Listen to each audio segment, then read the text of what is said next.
I'm Deb Kinney, and I'm a web designer and media technologist at Duke University Law School. And my co-presenter and I are going to talk about keeping technology out of the way of education. Somewhere in the middle of that, we're going to switch modes a little bit and talk about best teaching practices for helping our faculty learn education, how to teach them how to use the capacities that we have at the school. But until then, we're going to start with Wade giving a presentation and be thinking about ways that you teach your faculty to use the technology, things that have worked, things that haven't worked, any kind of little techniques or quips that you have, so that we can discuss that, because we really want to be in dialogue and think of the best way that we can encourage technology use in the classroom.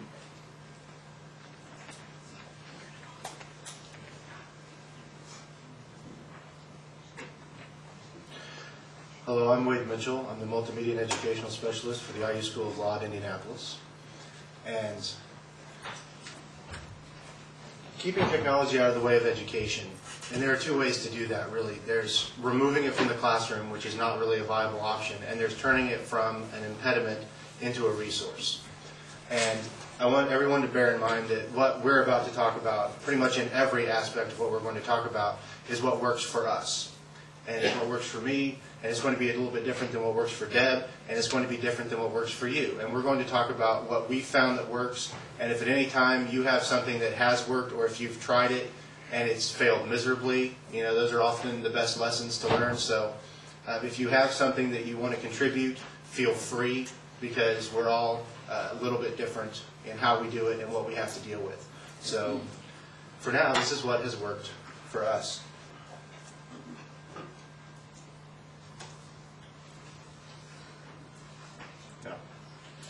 It's slower than I expected. The first thing we're going to talk about is communication, which no matter what you're in, whether it's education or business or any other facet of life, communication is really the key to getting anything done. And in instructional technology, I think the biggest thing that we've had success with recently has been to centralize the point of contact. There are 4 people in my department, full-time, plus a technology dean who doesn't really spend a lot of time in our department. But we have centralized the contact for instructional technology requests, help requests, anything like that, which is a lot better than everybody getting an email. They used to email all of us, call all of us. You never know exactly who's taking care of what, or the last minute problems, or if they send an email to somebody, like if they send me an email today, I'm not going to get it because I'm here and I'll be on a plane later. And you never know who's in the office, who's out sick, and it really is kind of a problem. So what we've done is centralize the contact point, and the way we chose to do it was with a web page that is always available. And it's a combination of a form, and I can show that to you. Don't read ahead. For us, it's a combination of a form and an Outlook account that we already had for our department. And what we have is this form that gives personal information for the faculty or whoever's making the request. You have the option of recurring request. So if you have every Tuesday for the entire semester, you can tell me that. Or if it's just for one day, you need a VCR to show a movie, that's fine. You don't have to place a semester request. We have a list of equipment. And then we have a couple of boxes at the bottom that I think are crucial, and they're the next point on it, and that's other and special needs. And the reason that I think that's so important, not reliant on one person, it centralizes it, sends it to an Outlook account that all of us have access to. Primarily, it's my job to check that account when I'm there. Now, when I'm not there, someone else checks the account, so there's never a time when they just don't get the answer. Quick confirmation. With me, you will get a response within 24 hours. So I check it twice a day, when I first get in and before I leave. And if you send me something, I will say, okay, you'll get an email back from me. It's not automated. It's from me that says, okay, I understand this is on my calendar and I'll have it there. Or I have no idea what you're talking about and we need to discuss this further because we need to work out what it is you actually need.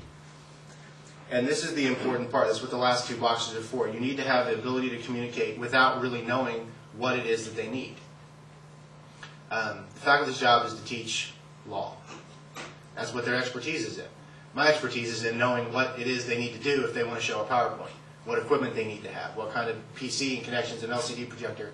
I don't expect them to look at my list of equipment and every one of them say, I know what that is and I know what that does and that's what I need to use. If they just tell me what it is they want to do in those boxes, I can help them make that happen. And I think getting away from technical jargon is key to communicating with the faculty. Go ahead. We also have a central point of contact. We have a media request email. And so faculty can fill out a web form, much like at Wade's school. And that goes right into our media request folder. And we can look at it. We have a small department. There are 4 of us. But I'm the primary contact for that. And then we respond, giving out, either asking for more detail, we didn't quite understand, have you gotten the room assigned? Have you done your speaker release forms? Things like that. So we communicate back and forth with the requesters. Likewise, it's not reliant on one person. When I'm not there, there's somebody else who will also check the email and respond. The quick confirmation, I was talking with Wade about this, and I said, well, what's your definition of quick? He's like, well, 24 hours. I'm like, we've had people who send in their email request, and then we have a media hotline that people can call. And we've gotten people who call 15 minutes after they've sent the email saying, no one's opened the email. It's like, well, we're checking the classrooms, we're setting up webcasts, we're, moving equipment around, and so, your 15-minute time frame is a little unrealistic. But that's hard to convey sometimes while being diplomatic. And again, they don't need to be able to know exactly what they want, although we do have, please tell us what you're going to do so that we can better assist you.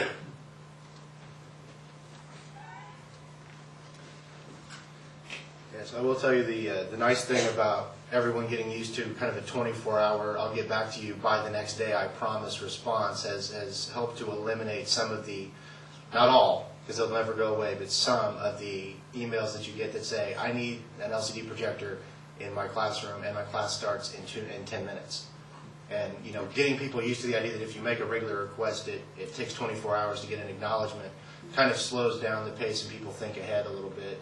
And that was kind of the idea, and it does take a while to get everyone on the same page with that. And you're always going to get the, oh, I forgot, I need emails. But I think that's what we're here for, which is the next section we want to talk about, which is supporting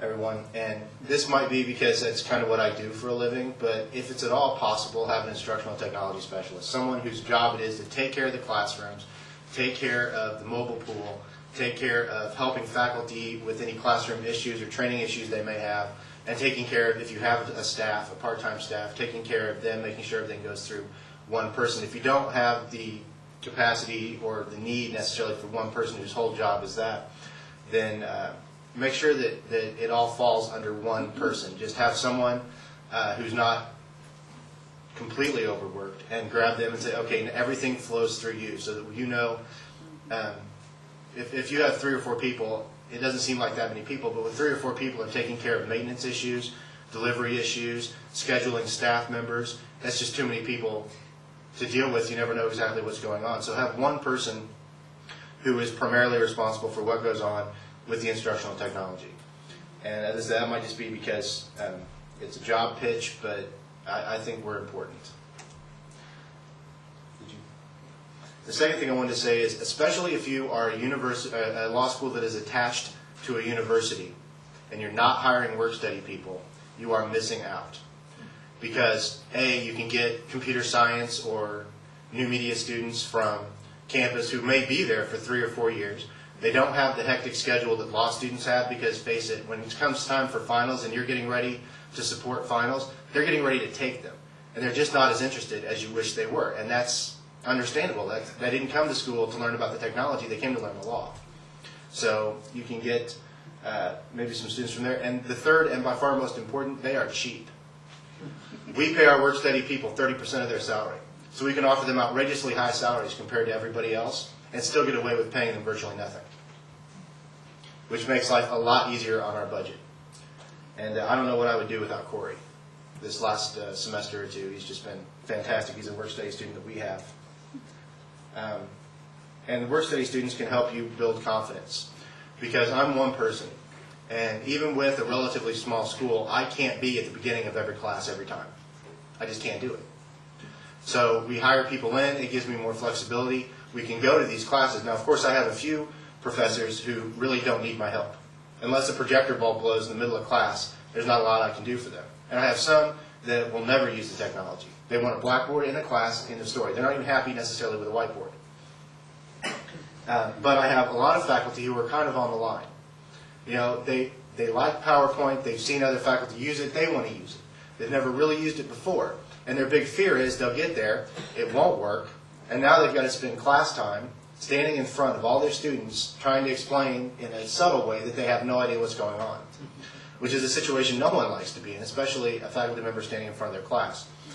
But if you provide people who are going to show up at the beginning of the class, poke their head in and just say, you know, non-intrusively, just say, is everything okay? Can I help you with that? Get it set up for you before the class is going, let you run your PowerPoint. You start to build confidence. And I've had faculty members over the last 2 years or so who, when I got there, they weren't using anything, but they mentioned that they wanted to try, that they were worried about what the classroom would do. And by showing up, meeting with them, making sure that everything is ready to go before their class starts, they've started branching out. And now they went from, I want to try a simple PowerPoint to, let me learn how to make a PowerPoint to really explain what I want to say. Now I want to use graphics, I want to import video and audio, and it's really taken off quite well with some of the faculty that we've met with. And if you don't have time to meet with them all, go hire work-study students, because they'll do it. They have nothing else to do. It'll be great. So that's really, the support builds confidence, and confidence builds usage. And if they're not using it, why did we spend all the money to get it? You know, and even if they are using it just a little bit, if they're just using a PowerPoint, but you have the capability to use video and audio, and you've got DVD players in your classrooms, and they're bringing in laptops, and you've got the CPS system and a document camera over here, all these things aren't necessarily going to be used every single class by every single person, because that might be overkill, but it would be nice to let them have the option to use it and for them to feel comfortable trying out new technology to see if it fits with their teaching style. Yeah. She's being quieter than I thought she would be. So this is moving along quickly. Only for a short while. Okay, this is where we're going to turn it over to Deb. It is classroom technology. Yeah. Well, we're going to discuss classroom technology now, and there are the two basics of classroom technology. You've got classroom technology is a permanent installation. You know, it's mounted in the room. It's not going anywhere. It's a screen. It's a projector. It's always there. And you've got a mobile pool. And some universities, some law schools here, I know, have primarily a mobile pool and very, very little installed in their classroom. Their building is 100 years old. Now, it's difficult to retrofit, so everything is mobile. Some people, like us, have a relatively new building, and there's a lot of installed technology. And even with a new building and a lot of installed technology, I couldn't get by without my mobile pool. Because there are classrooms where it doesn't make sense to put all this technology. It's not going to be used every time. It's not going to be used 1% of the time. You know, it's special use technology. Most of our faculty members have a laptop. So it didn't make a lot of sense for me to put a DVD player in every classroom. I have one that I can move around when needed. Somebody just says, hey, I want to play a DVD, bring one down. I've got it. I can plug it into the installed technology in the classroom. But my opinion, and this is where we're going to kind of see what everybody else thinks, is that you really have to have both. And if you've got a mobile pool, you need work-study students because they're great at pushing carts. They can move stuff around. If you have primarily a mobile pool, definitely get yourself some Workstudy students because you'll have much happier instructional technology people. But the problem with the mobile pool is that it's mobile, and anytime you move something, you run the risk that it's not going to work the next time because it bounced around, something got disconnected incorrectly, and now they can't figure out how to reconnect it. Leaving it up to faculty requires a lot of training because, once again, faculty aren't there to learn the technology, they're there to teach the law. So, trying to explain, something very simple that is easy to set up is one thing, but trying to say, okay, bring your laptop down and here's the LCD projector. You got to make sure it's on the right input, and you got to make sure that the right cable are connected. And if you want sound, we've got to bring you an amp and a sound because the room is too big to use the amp that's on the LCD. I mean, you get into so much technical specifications of the equipment that there's no point in trying to do it one class at a time. You might as well just have training sessions and require faculty to show up because it's the only way they're ever going to get the equipment to work, which I don't think anyone would want to go to. So, but that's what we do. Is we have a lot of installed technology, but we also have a lot of mobile technology. And one of the things I'm working on now is we do have a few rooms. I'm ashamed to say that have nothing in them, and some that just have very, very little. And what I'm working on now is a combination of mobile and installed that allows for a projector in the room where you can plug your laptop into the port that's in the wall. Just for simple, I want to show a PowerPoint and there's a projector and a screen in the classroom. And the ports in the wall will accommodate a podium with a built-in rack. So if you need a little bit more, if you need the DVD, VCR, the crown amp so that you have the ability to use microphones in the classroom, any of that kind of equipment that you would build in will be in a podium on casters. And in the 4 rooms that we have that you can do that, I can use 2, one on each floor. And if someone's using more and more technology in these smaller rooms, I can just wheel in the podium. And it's kind of a combination. It looks fixed when the podium's in there, and when I take the podium out, it looks like it used to.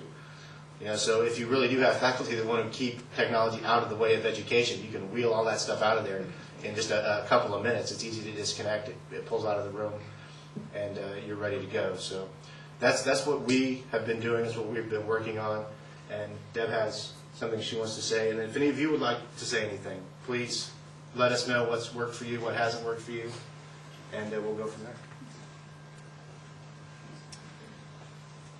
Instructing the faculty.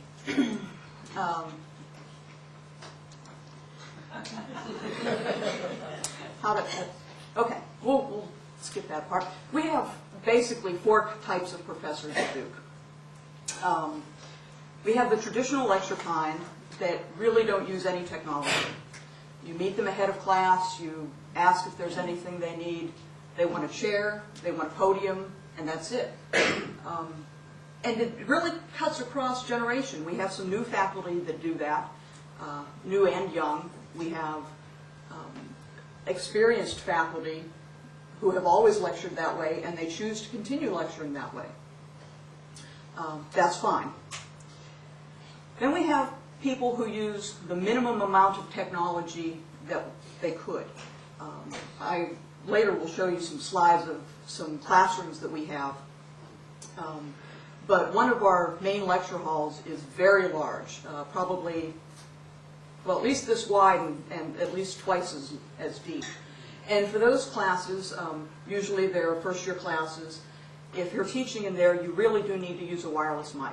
Otherwise, the students in the back really can't hear you. So that's the minimum use technology that some faculty care to use.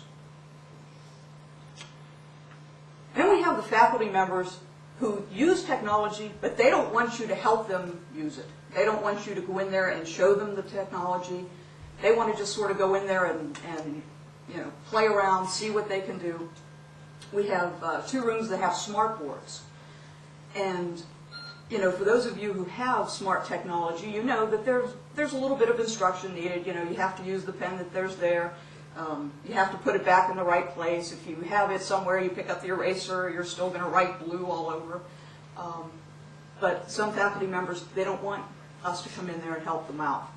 Now, part of that is they may know it. They may have come from another school where they had similar technology, and they can figure it out. It's not that much different.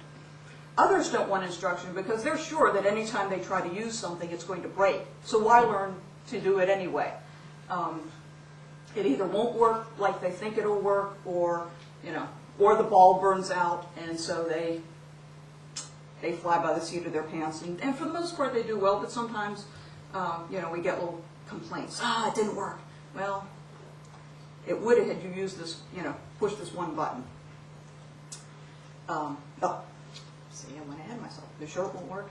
And sometimes it is a last-minute decision. We're not always at our email stations. We don't always answer the phone when they call. And it could be a last-minute decision. Somebody said, I have a great clip on a DVD. I could bring that into class. And then they get there and, they're in the middle of class. And then they pick up their DVD and it's like, and they're looking out. I don't see any DVD player. And they don't want to pick up the phone and call because that would really break the flow of their class. And so, a lot of wasted opportunities occur that way. And then we have some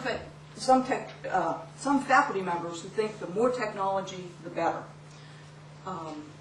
PowerPoint, VHS, DVD, multimedia in the PowerPoint, they love it. Some of them already know these things, and some arrange for us ahead of time to come into the classroom to teach them. 5 or 10 minutes can give a pretty thorough run-through of the capacity. And that's really all we want them to know ahead of time, is what it's capable of doing. If you need more instruction on how to do a PowerPoint or how to access your files on your hard drive from the classroom, then we try to make individual appointments for those.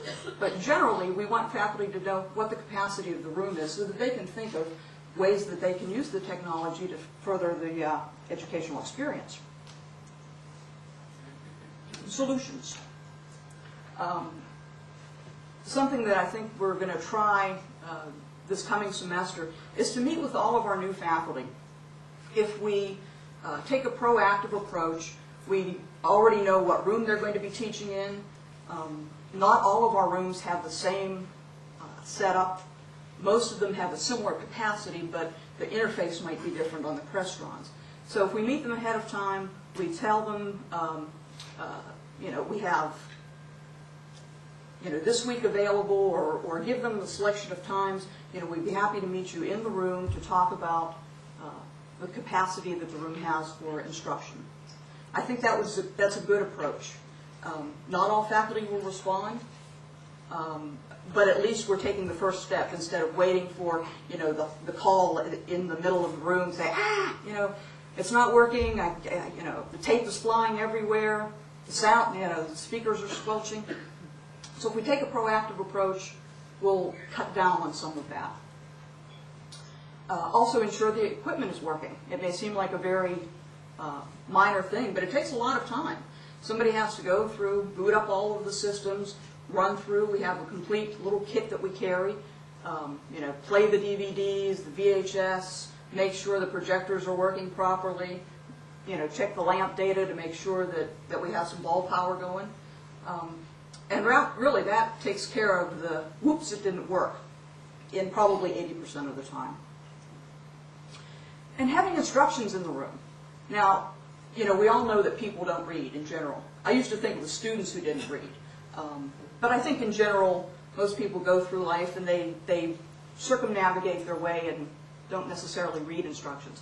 But at least if you have the instructions in the room and something is going wrong where the faculty member gets there a few minutes ahead of time, they can see, all of our equipment is located in a panel. Go over there and you're at least on the right track. So instructions help. We also have a phone in each room. It says for educational media assistance call, has the extension, and it says you are in room thus and so, because oftentimes people will call, they don't know where they are. Well, they know where they are, but they may not remember they're in 3041. They're like, the center room, somewhere, So it says you're in this room, and the calls directly to a hotline number. If the person is sitting there, they pick it up. It also rings to other people. And if not, it goes to a pager system that several of us get.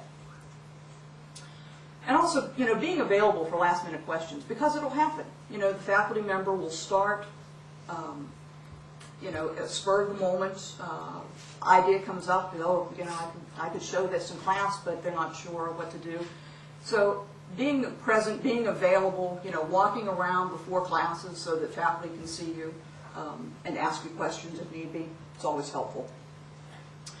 Now, one of the faculty members who, let me go back before I show that, who does all of the PowerPoints and is very into technology is also the person who is our building faculty liaison construction guy. And for those of you who were at Duke 2 years ago, you may know that we are seemingly perpetually under a state of construction.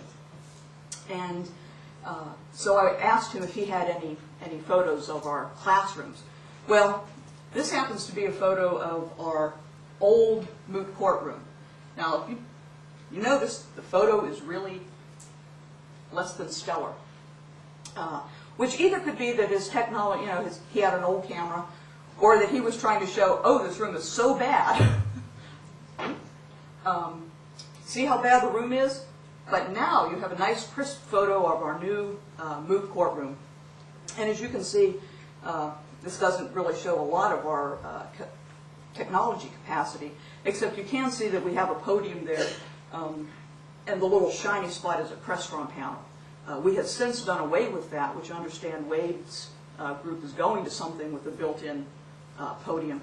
But our faculty members find that that's a little, you know, it puts them much further away from their students. And it's, for some smaller faculty, they feel dwarfed by it.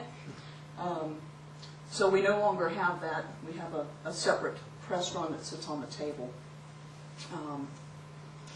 This was, for those of you who were there a couple years ago, this was our main lecture hall, the one in the very center. You can see it has a projector. It had some capacity, but this is what it looks like now. One of our biggest problems that we have with this room, we have two more that are similar. You can see on all of the tables we have student mics. Our biggest problem that we have found is that students, for some reason, disconnect the mics. Now, this is not an easy thing to do. They all have little retaining rings. So you have to really sit there and, you know, hold one end and tug the other.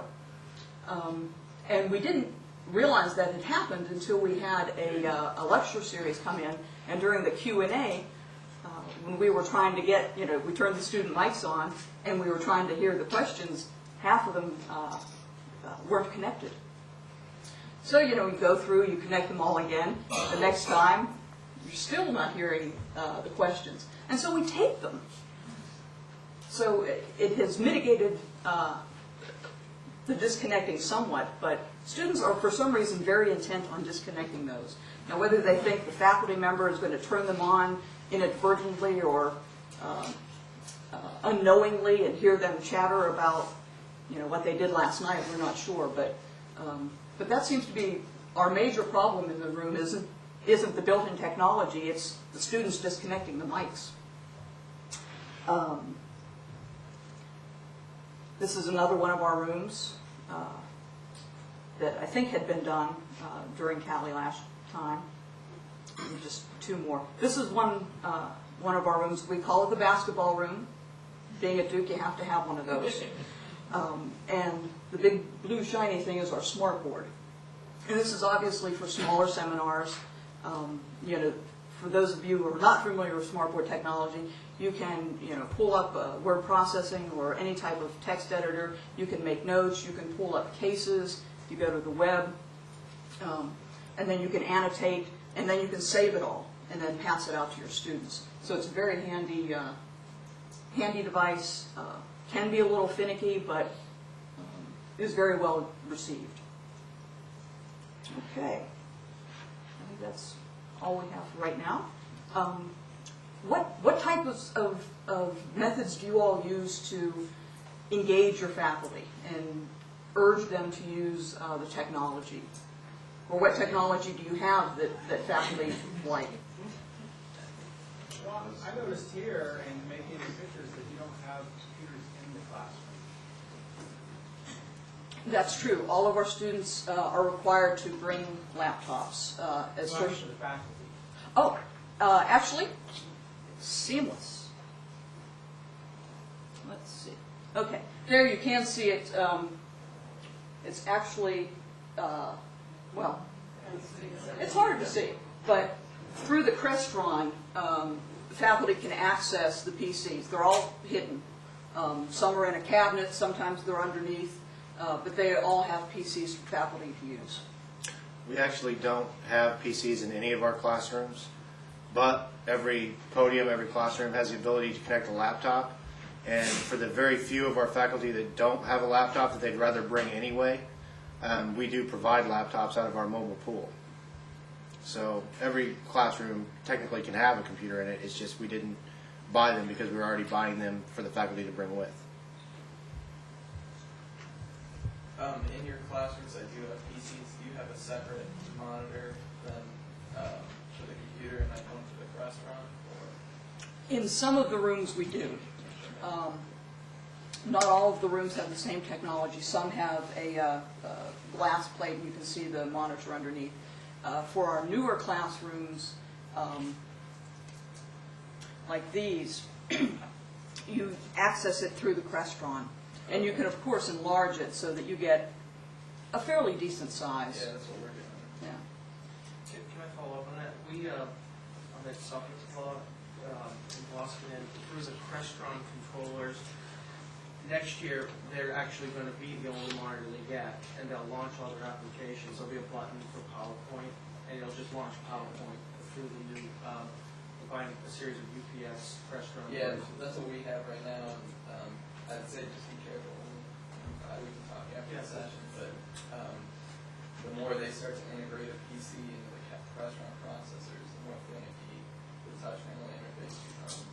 We were going to do that, but we opted not to use the internal PC that's built in. It's embedded with XP on the device. Right. So. You have a question? Yeah, in regards to instruction and faculty at Cornell, as an assist, we created some instructional streaming videos as well for each classroom that we have. And most of our classrooms are standardized, so there's only 2 or 3 videos, but we attach them then to the confirmation emails. So if people are interested and they don't want to meet or don't have time to meet with us, they can watch a quick informative video just detailing the general specifics as to how to use the Do you have any feedback on how many professors actually do that? We have, I mean, majority don't, but it's those that do that you go, okay, great, and it's a success now we've moved it. We probably had 4 or 5 review the videos, especially the incoming faculty and adjuncts as well. Yes, and one thing I didn't mention when Deb was talking about faculty training was that she's about to institute meeting with new faculty. We do meet with new faculty, and that time in the summer, right when they show up, and they're being moved to here, and they're meeting with this person, meeting with that person, seems like it would be tough, but it's actually an excellent time to get them to show up because they're in I have to go mode. They have to show up and learn all these new things. So one more thing that they have to show up and learn, even though it seems like it might be something extra to do, really they're in the mode to do that. And I get a pretty good response from new faculty, new adjuncts. Okay. This sort of follows up to your engaging technology, Deb. I'm wondering if you two, or if anyone, is part of engaging the faculty, instructing them. Here's sort of a synopsis of the conversation I've had with a number of faculty over the past few days. A couple people have come up to me and said, technology, this is all great. I would like to be told how it will improve my teaching. Not shown how it's going to work, not told how it's going to work. How's it going to improve my teaching? So in the course of training of how to use things, like your example of the wireless mic, I would say that being told use a wireless mic helps your teaching because people can actually hear you. Yeah. Do you do anything else of how this piece of technology is going to improve your teaching? Do anyone address that? Well, we actually have, and it's consolidating this year into an extremely irregular process, but we have seminar sessions that I hold, training sessions, and we'll have one on virtually every topic. I mean, file management and system security and all that, but they also cover things like PowerPoint. And when I'm doing PowerPoint, I will show them how to create simple PowerPoints and some of the things PowerPoint can do, but I also make it a point to be sure and talk about how PowerPoint can be effective as a teaching tool. Not just, look, you can put a picture up, but if you put a picture up, the people who are not auditory learners will understand it better. You can show comparison better. You know, you can interject humor. You know, I think everyone who's ever taught PowerPoint has seen the picture of the UPS truck and the FedEx truck that crashed at the intersection, and you know, competition. You know, and you can interject all kinds of things into PowerPoint. We didn't, obviously, today. This was just to keep us on track. But I do, in these sessions, make sure that I say this is how to do it, and this is why you should be doing it. And we do have to get away from the speaker when I turn this on. We do have training sessions. Usually, Wayne Miller, who's the Director of Educational Technologies, will send out an email, entice people with food. That's always a help. But then he goes through the classrooms and tries to say, you know, he'll have examples. You can help, you know, your students see things this way. You know, bring in video clips of cases. We have 2 faculty members who have done DVDs of their subject matters, so you can bring those up and have a more interactive experience. And again, for the same reason, you know, if people aren't visual or aren't auditory and are more visual, it will help them. And also, it makes it more exciting. You know, we have some people who misuse PowerPoint, and all of they do is they write everything out, they read it all, and their students are, you know, back there IMing or checking email, surfing, or doing something else. And it's not very engaging. So we do try to do that. How successful it is, you know, remains to be seen. Yeah. Follow up on what you're saying. The folks at Ave Maria were thoughtful enough to think ahead and realize that they were going to need somebody to help out with things like methodology. So one of the questions that I get all the time is, I want to show this. How can I use technology to make that happen? So they're kind of looking at how to get things done and applying technology to that, or vice versa.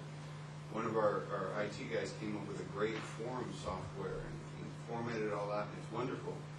Presented to the faculty, and you're like, well, that's nice. You know, what am I going to use that for? So, point being, a lot of times what you have to do is give them examples, and actual examples from their class on what they're going to do. For instance, I'm going to go back and talk to one of our professors that teaches European law, and suggest that he use the forums to get some Europeans in there to talk to the students, maybe some European experts from Europe to talk to the students about European law, and see if maybe I can generate some interest that way. We've done similar things through video conferencing, where you know, we have international law experts who will come in through a video conference and talk to students that way, and it makes a big difference. I'm from the University of Croydon, and one of the other things that we have done in the past, besides the workshops that Ray does for faculty, is we will invite faculty who currently use these different technologies to present to the other faculty. Because we're not faculty ourselves, we don't teach in the classroom. It's more appropriate for a faculty member who uses something that works well for them to instruct other faculty members on how it can best be used to enhance their teaching. And that's worked really well for us too. Yeah, we have, the faculty have workshops every week or 2, very frequent. And sometimes it is the older established faculty members who buy into some particular technology, like we're using Blackboard.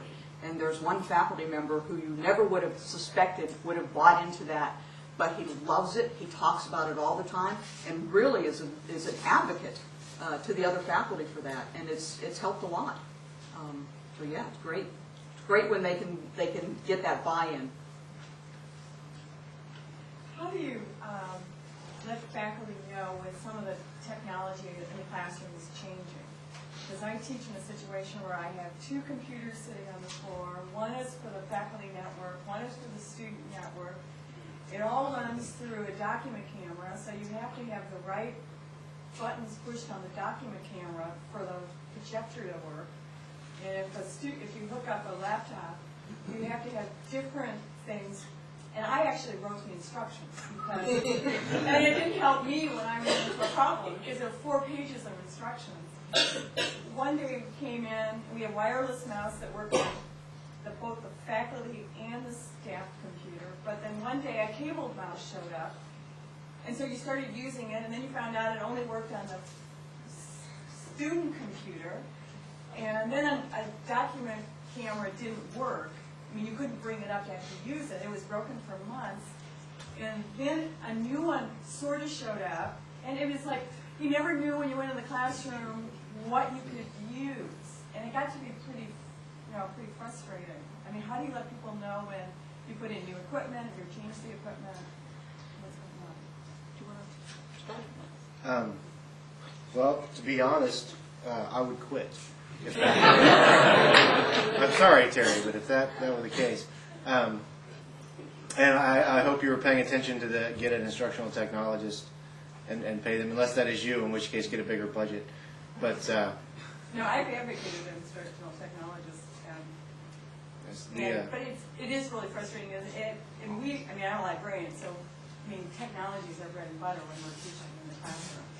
And at points you just kind of sit there and go, well, let's all go back in the library and we'll learn that. if I were to make a change, a significant change in the classrooms, like I'm hoping to do in some rooms this summer, as soon as I know that it's going to come. Now, this isn't like a minor change.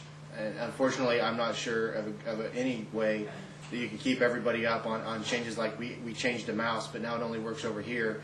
That seems like it would be incredibly complex to try and keep on top of, let alone announce to everyone. But if I get the funding for the stuff I want to do this summer, and I order the equipment, and I know it's coming, and I know it's going to be installed, I will start sending out notices that I will be demoing the classrooms. And everybody should come see all this great new stuff we're going to do. And I will use every wording I can possibly think of to entice people to show up. And then the people that don't show up, I will make sure that there's someone waiting for every single class for at least the first few weeks, whether they even use technology or not in those rooms. And unfortunately, depending on the size of your school, that can be a huge staffing issue. That can be a huge budget issue. But I have absolutely no idea what to say about small changes that have such a large impact and can happen so quickly. I don't think I've ever worked for a place that has done that. Does anybody have anything that they think might help? We had a similar problem, and we basically decided on standardizing all the equipment and always buying a spare. Because you can't ever get the same model 2 or 3 years down the road, but if you just buy one extra, we just replaced all the VCRs and DVDs in our classroom, and that's 15 classrooms, so I have 2 spares of each of those. It's a trivial cost up front, but it's wonderful just to walk in, pull out the bad one, put in exactly the same model, and then faculty don't even know that the equipment has died. But we do a similar thing. We send out emails to faculty, like when these rooms were available. Now, initially we had a lot of problems because the room didn't get available until classes were going to start the next day or so. So we had a lot of technical issues that took some all semester to get worked out. But we do send out the email, inviting faculty to see all of the cool things that the classrooms will do. But it sounds like you have some other issues going on. Consolidation. Consolidation on a network would be helpful. I saw some other hands earlier. Did you ever get to ask your question? Yeah. No, I was adding to an earlier conversation. One of the things that I'm not in the department, but our folks worked with the provost to create a certification, and that made it attractive to faculty who want to learn the new stuff so that they can have a certification too. That's a good idea. Am I going to be at the airport early, or are there any more questions? Well, we hope hope you had a good conference. Thank you all for attending. Thank you for staying.